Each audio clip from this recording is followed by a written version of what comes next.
चलिए 2008 में बच्चा थे हमारे साथ आज राज्य मंत्री राजेंद्र यादव जी और पूर्व संयोजक महेंद्र चौधरी जी, हमारे मेहता साहब, मोदी जी, विजयवाजी मेहता, सांसद भजनाथ जाखड़, जटावत जी, रहमान जी पूर्व मंत्री, रामचंद्र जी जावड़े साहब, जगदीश नारायण जी शर्मा जी, मुनि देवी भुदारा, विकरण जी, मार्डन,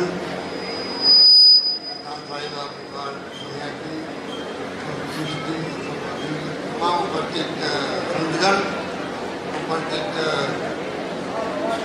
भाई और बहनों, नौजवान साथियों, ठीक है, आ जाइए। बहुत खुशी की बात है कि आज रामकृष्ण संप्रदाय दरियापीठ दरियाव जी ने जो बताई थी जमाने के अंदर, आज हम सब यहाँ पर सौभाग्यशाली है कि यहाँ बैठे हुए हैं। ब्रह्मलीन आचार्य श्री हरिनाथ जी महाराज साहब के दर्शन करने के बाद सौभाग्य मुझे मिला था जोधपुर में, उनके प्रवचन भी सुनने का सौभाग्य मिला और उत्सव से इच्छा थी कि एक बार मैं रेहन पीठ पे जाऊं और दर्शन करूं। तो वो सहयोग की बात थी कि उस वक्त आना हुआ नहीं, आज वो हमारे बीच नहीं रहे। उनके प्रति आदर भाव प्रकट करने के लिए मैं आज यहाँ पर हाजिर हूँ। संत महात्माओं ने हमेशा हमें सही मार्ग दिखाया है। आप सब जानते हैं कि बचपन से ही रामकृष्ण संप्रदाय की जगह जगह पर आश्रम बने। जोधपुर में जहाँ मैं जन्मा हूँ, माँ मंदिर में, उनके पास में भी आश्रम बना और बचपन में हम पढ़ते थे तब जाके प्रवचन सुनते थे। इसलिए लंबा रिश्ता है रामकृष्ण संप्रदाय से मेरा खुद का भी, मेरे परिवार का। आप इतनी बड़ी तादाद में बैठे हो, महिलाएं माताएं बहनें बैठी हुई है, बाहर खूब भीड़ लगी हुई है। ये इस बात का प्रतीक है कि हरिनाथ जी महाराज साहब के प्रति आपकी क्या भावना थी और दरियाव जी ने जिस प्रकार से इसकी स्थापना करी दरियापीठ की, उसके प्रति हम सब की आस्था है, इसलिए हम सब यहाँ पे इकट्ठे हो गए। मुझे पूरा विश्वास है कि जो रास्ता दिखाया था उस जमाने के अंदर जब पीठ की स्थापना हुई थी, उसी रास्ते में हम चलेंगे जिससे कि पूरे विश्व के अंदर, पूरे देश के अंदर, पूरे प्रदेश के अंदर, पूरे जिले के अंदर, सब जगह पर आपस में सभी जातियों में, वर्गों में भाईचारा, प्रेम, स्नेह, लाड कोट सब रहे, आपस में झगड़े नहीं हो। ये हमारी राम ने संप्रदाय की भावना रही शुरू से ही। राम का नाम जपते थे तब भी वो चाहते थे कि हिंदू हो, चाहे मुस्लिम हो, सिख हो, ईसाई हो, सब मिलके चले। तो ये पीठ जो है एक संदेश देने वाली पीठ, और मैं समझता हूँ कि सबसे बड़ी आवश्यकता आज देश के अंदर यही है। कोई गांव, कोई परिवार में झगड़े होते हैं, वो परिवार ऊपर नहीं उठता है। ये बात मैं सब जगह कहता हूँ। गांव में झगड़े होते हैं, गांव में विकास नहीं होता है। ये बात लागू होती है जिले के लिए, प्रदेश के लिए, देश के लिए। आज माहौल जो बना हुआ देश के अंदर, आप सुनते होंगे अखबार में, पढ़ते होंगे, अखबार में पढ़ते होंगे, सुनते भी होंगे, टीवी के अंदर देखते होंगे क्या क्या हो रहा है। इतने अभी राजस्थान में भी करौली में, जोधपुर में दंगे हो गए, रामगढ़ में तनाव हो गया। ये अच्छी बात नहीं है। हम सब अगर मिलके रहेंगे तब जाके राजस्थान और तेज गति से विकास करेगा। आपके आशीर्वाद से मुझे अवसर मिला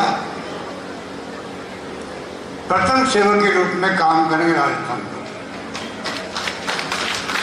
आपके आशीर्वाद में 30वीं बार मुख्यमंत्री बना हूं, 30वीं बार आपके आशीर्वाद।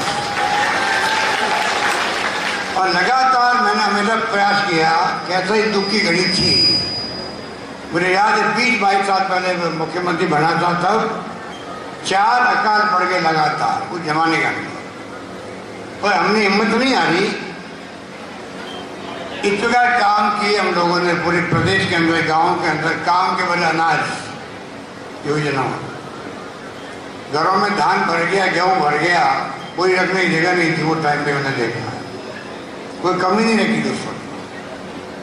पशुओं के लिए चारे की व्यवस्था करी, पीने के पानी की व्यवस्था करी। अकाल सूखा पड़ता, मालूम है कि पीने के पानी का संकट नागौर से ज्यादा कौन समझ सकता है। ये तो भला हो इंदिरा गांधी कैनाल हम लेके आए हैं, मेरे वक्त में ही सोनिया गांधी जी आई थी यहाँ पर, नागौर मैंने घोषणा करी थी। आप देखिए आगे से आगे काम बढ़ता जा रहा है इंदिरा गांधी कैनाल का, अधिकांश जगह पर इंदिरा गांधी कैनाल का पानी आ गया, मीठा पानी पीने के लिए आ गया, वरना कुबड़ा पट्टी भी नागौर में हुआ करती थी। तो हमेशा ध्यान रखा पीने का पानी हो, सीधे की सुविधाएं बढ़े राजस्थान में। अकाल सूखे में पूरी इमदाद की गई उस वक्त में भी। और तो और आपको याद होगा अब नरेगा बन गया, नरेगा। जब सोनिया गांधी जी, डॉक्टर मनमोहन सिंह थे यूपी गवर्नमेंट में प्रधानमंत्री, तब हम लोगों ने नरेगा कानून बना के पास कर दिया। अब जो है सरकार चाहे किसी पार्टी की हो, 100 दिन का रोजगार गांव में मांगने पर मिलेगा ही मिलेगा। और शायद आपको मालूम होगा अभी मैंने 100 की बजाय 125 दिन कर दिया राजस्थान के अंदर। 25 दिन का खर्चा करीब 1000 करोड़ रुपया आएगा, वो भी राजस्थान सरकार देगी, पर सबको मजदूरी मिले, तकलीफ कोई नहीं पाए। शहरों में भी मैंने इंदिरा गांधी के नाम दिए, जो महान नेता थी देश की। इंदिरा गांधी महिला थी, प्रधानमंत्री पद पर रही लंबे अरसे तक। पाकिस्तान के 2 टुकड़े हो गए उस वक्त में, बांग्लादेश बन गया। गरीब बेटों की बात उन्होंने करी, किसानों में विश्वास किया, हरित क्रांति करी। और आप देख रहे हो आज, पहले हम लोग गेहूं बाहर से मंगाते थे, अमेरिका से मांगते थे उनसे, आज हम लोग निर्यात करने की स्थिति में। ये सब किसानों के हिम्मत का, हौसले का, मेहनत का परिणाम है। तो इस प्रकार से हमेशा वो निर्णय किए हैं सरकारों ने, जब कांग्रेस की थी तब भी, कि किसान हो। अभी हमने बजट अलग पेश किया किसानों का, पहली बार देश के अंदर किसानों का बजट अलग पेश करने की परंपरा हमने घोषणा करी थी, और दुगना कर दिया उसका खर्चा किसानों के लिए। 1000 रुपये किसान सम्मान निधि हम दे रहे हैं। आप कल 5-6 किसानों को तो बिल ही नहीं आ रहे बिजली के कुओं पर, ये स्थिति में। डोमेस्टिक हमने 50 यूनिट खत्म कर दी, 15 लाख घरों में बिजली का बिल नहीं आ रहा है, 0 आता है। और बाकी बिल भी कम हो गए, क्योंकि उनकी यूनिट है, मैंने 3 रुपये प्रति यूनिट कम कर दिया, 3 यूनिट। तो एक के बाद स्कीमें जो बन रही है राजस्थान में, ये जन कल्याण की स्कीम है, गरीबों के लिए है, किसानों के लिए है, आम आदमी के लिए है। अभी रिश्ता की बात कर रहे थे आपको, चिरंजीवी योजना के लिए।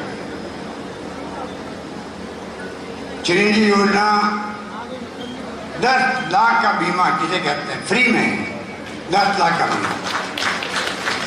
अब मुझे एक आदमी मिला जयपुर के अंदर, कहता मेरे गांव का मेरा कोई भाई भतीजा आया था, कोई सीके बिरला का हॉस्पिटल है वहाँ पे जयपुर में, बड़ा हॉस्पिटल प्राइवेट है वो, जहाँ 1 लाख 1.5 लाख 2 लाख खर्चा होता है अगर हार्ट का ऑपरेशन करवाओ तो। कुछ में ऑपरेशन करवाया, वो कहता मेरे तो खाली टैक्सी का 170 रुपये भाड़ा लगा, फ्री में मेरा इलाज हो गया।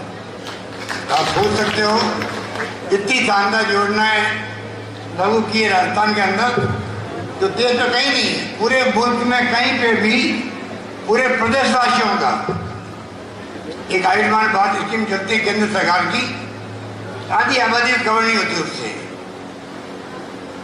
अपनी योजना देश में एकमात्र है जहां पर पूरे प्रदेशवासियों का बीमा हो गया है, किसी का भी। और भूल चूक में वो कार्ड नहीं बनवा रहे और भर्ती होना पड़ जाए उसको अचानक ही, तब भी अधिकार दे दे कलेक्टर को, वो उसको कार्ड ही बनवा देवे, इलाज फ्री करवा दे। और तो और किडनी ट्रांसप्लांट, लीवर ट्रांसप्लांट में खर्चे 15-20 लाख में लगते हैं। वो भी हमने कहा है कि ऐसे लोगों के लिए हम पैसा देंगे, उसको एक पैसा खर्च नहीं करना। बहुत शानदार स्कीम बनी है। एक्सीडेंट का बीमा भी साथ में कर दिया, उसके भगवान करेगा एक्सीडेंट नहीं हो, और हो गया कोई तो 5 लाख का बीमा उसमें भी सतह हो गया है।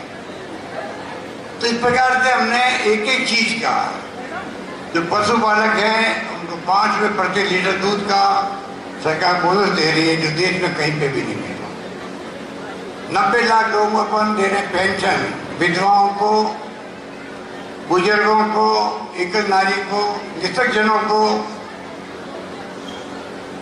तो जन कल्याण की योजनाएं ऐसे पावन हिस्से में बैठ के जब बात करते हैं तो मन में गर्व होता है कि एक के बाद एक योजना लागू हुई।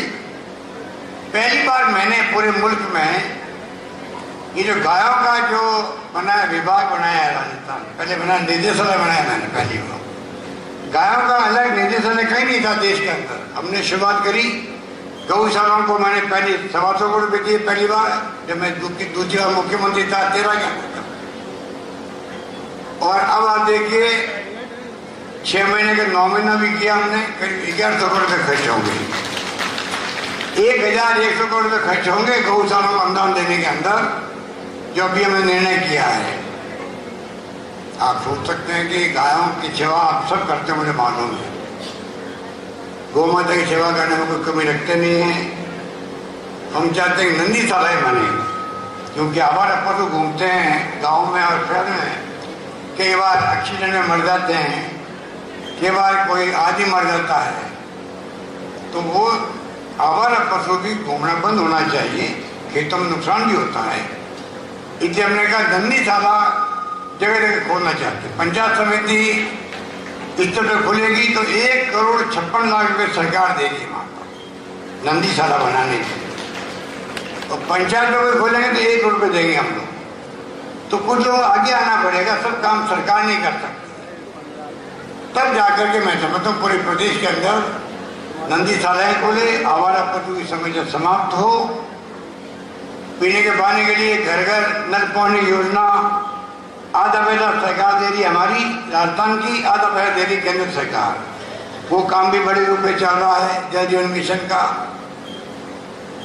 बिजली कनेक्शन हमने कोई 1 लाख तो दे दिए हैं, 1 लाख की मैंने भी घोषणा करी है। और ये भी कह दिया 8 साल का जो पेंडिंग है आपका, 8 साल का, वो तमाम अगले 1.5 साल में दे दिए जाएंगे।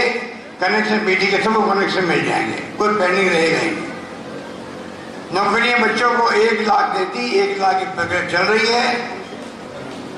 और 1 लाख जो है इस बार हमने घोषणा और करी है देने के लिए। तो कोई कमी रख नहीं रहे हम। रोजगार आप जानते हो बड़ी समस्या देश के अंदर है। कोरोना के बाद में और तकलीफ ज्यादा हो गई। मुझे गर्व इस बात का है कि राजस्थान वासियों ने, धर्म गुरुओं ने भी, संस्थाओं ने भी, राजनीतिक कार्यकर्ताओं ने भी, आप सब ने, प्रदेशवासियों ने कोरोना काल में जब सबको चिंता थी पता नहीं किसको कोरोना हो जाए, कौन व्यक्ति जान चली जाए, उस वक्त मैंने कहा था कोई भूखा नहीं सोना चाहिए। लॉकडाउन लगा हुआ था, सब लोग घरों बंद थे, इतनी सेवा आपने करी, किसी को भूखा नहीं सोने दिया, सब गरीबों की सेवा आपने करी। और मुझे खुशी है कि कोई कमी रखी नहीं किसी ने। इलाज में हमने फ्री इलाज किया सबका, पूरा इलाज फ्री, दवाएं फ्री। हिंदुस्तान में बहुत कम जगह पर ऐसी व्यवस्था थी जो हमने करी थी।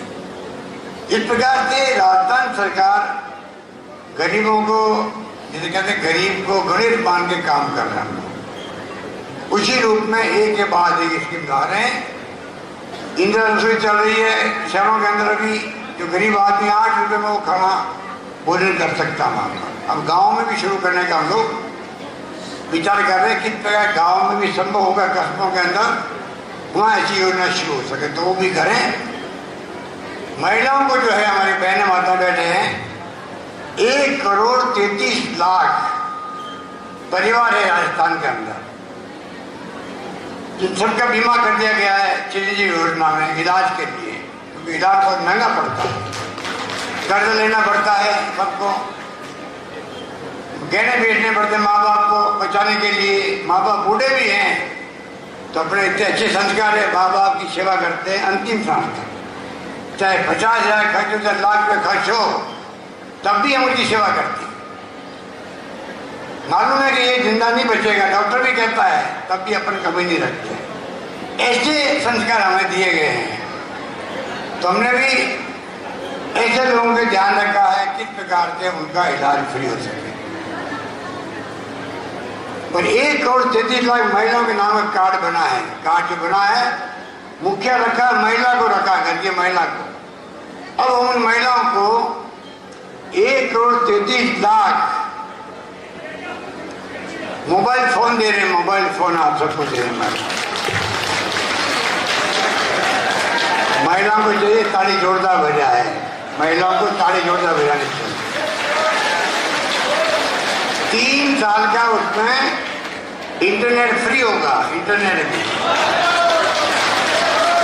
खूब आप गपशप कर सकते हो, बात कर सकते हो, दुख सुख को शेयर कर सकते हो, सरकार में कोई शिकायत दर्ज करवा सकते हो, पानी की, बिजली की, शिक्षा की, स्वास्थ्य की, कोई भी शिकायत दर्ज करवा सकते हो। बनने में टाइम लग रहा है। चक्कर ये हो रहा है कि हम तो चाहते हैं 2 महीने में दे दें, पर कंपनी वाले कहते हैं हमारे अभी टेक्निकल प्रॉब्लम है तो 1 साल बना नहीं पाएंगे। 1,33,00,000 टेलीफोन एक साथ खरीद करके 7,500 करोड़ रुपये लगेंगे उसके, 7,500 करोड़ लगेंगे उस पर पैसा। सब महिलाओं को सशक्त करने के लिए, महिला सशक्तिकरण हो राजस्थान में, उसके अंतर्गत ये बड़ा प्रोग्राम भी आपने लिया गया है। इस प्रकार मैं कहना चाहूँगा कि सरकार कोई कमी रख नहीं रही है, और मेरा आप यही निवेदन है, बच्चों को, पढ़ते बच्चे हैं, स्कूटी देने 80,000 की स्कूटी होती है, वो 80,000 की स्कूटी होती है। और पहले 10,000 थी, मैंने 20,000 कर दी। 20,000 स्कूटियाँ बच्चों को मिल रही है, जो पढ़ने वाली बच्चों को उनको अलग मिल रही है। जो कर्मचारी है उनके ओल्ड एज पेंशन का मामला बहुत बड़ा मामला था।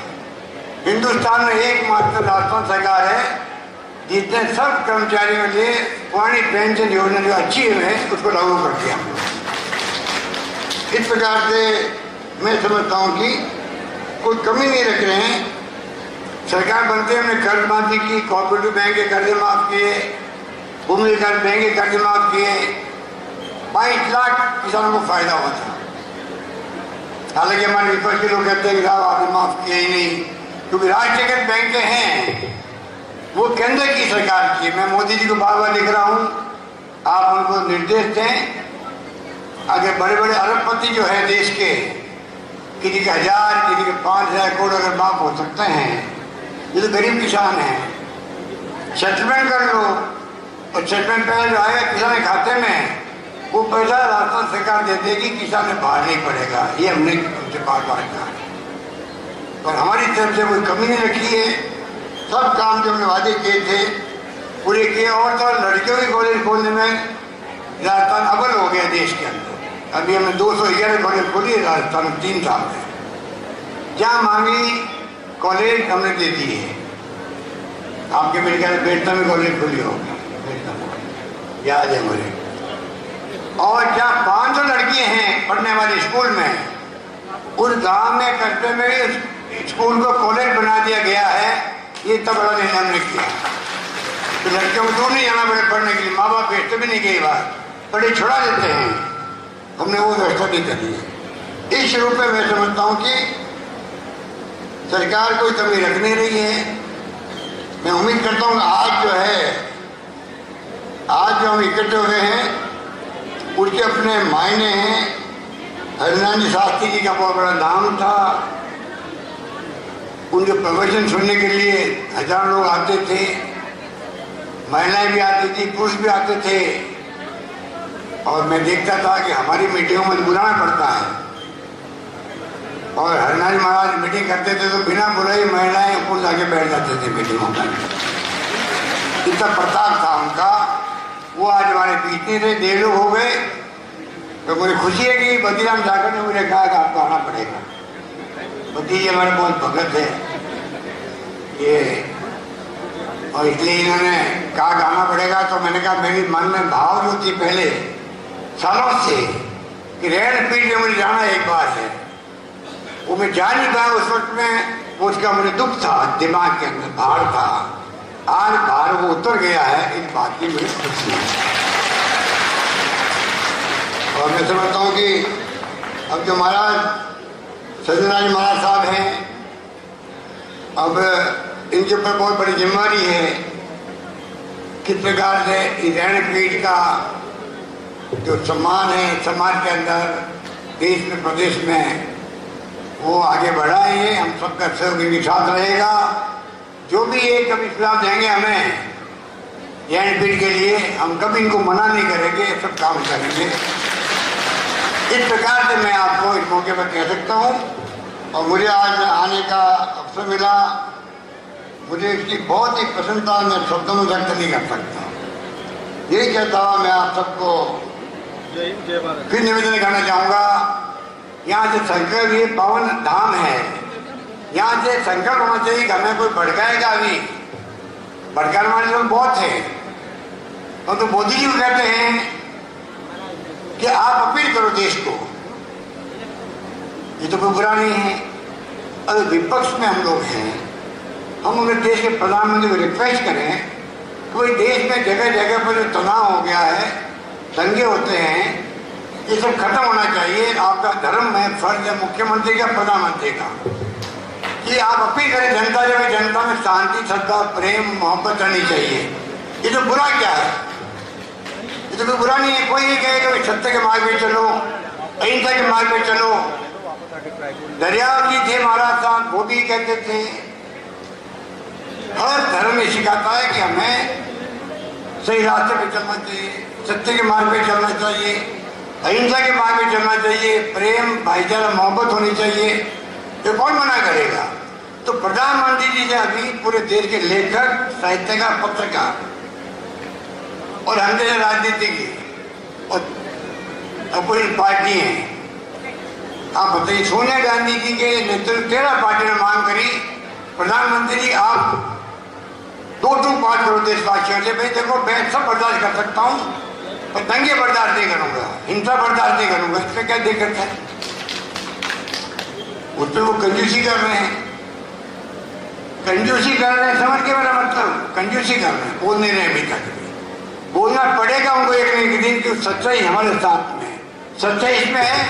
आप अपील करो प्रधानमंत्री के रूप में, देश में शांति, भाईचारा रहे, हम भाई भाई के रहे यहाँ पर, क्या दिक्कत है उनको? और ये हिंदू मुसलमान करके जो ध्रुवीकरण हो रहा है, हिंदू को अच्छा लग रहा है, अभी मजा आ गया। देखिए पहले राम मंदिर की बात हुई थी, अब वो नया आगे ज्ञानपीठ क्या हो वाराणसी के अंदर। ये बातें अच्छी नहीं है लॉन्ग टर्म के अंदर। हमें अगली पीढ़ी का भविष्य सुधारना है। वर्तमान पीढ़ी जो है वो सही रास्ता दिखाएगी तो हमारे औलाद होगी, बच्चे होंगे, बेटे होंगे, पोते होंगे, उनका फ्यूचर अच्छा रहेगा देश के अंदर। ये भावना हमारी होनी चाहिए। अच्छा लगना बहुत कोई अच्छी बात है इस प्रकार से। अगर झगड़े होंगे, दंगे होंगे, खून खराबा होगा, ये कोई भी देश के लिए अच्छा नहीं है। इसलिए मुझे चिंता होती कई बार, वो क्या रहा देश के अंदर, इस प्रकार के तनाव क्यों है?